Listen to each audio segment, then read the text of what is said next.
আদালতে দোষী সাব্যস্ত হয়েছেন যুক্তরাষ্ট্রের সাবেক প্রেসিডেন্ট ডোনাল্ড ট্রাম্প।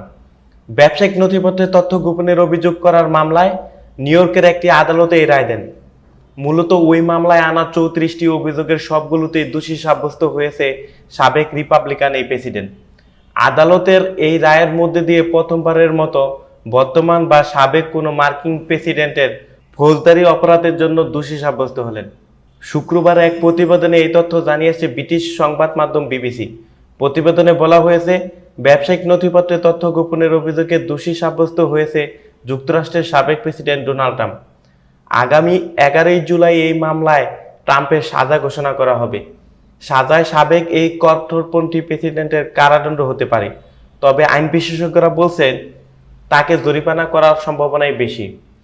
মূলত যুক্তরাষ্ট্রে আর কয়েক মাস পরে অনুষ্ঠিত হবে প্রেসিডেন্ট নির্বাচন, আর এর মধ্যেই মামলায় দোষী প্রমাণিত হলেন সাবেক এই মার্কিন প্রেসিডেন্ট।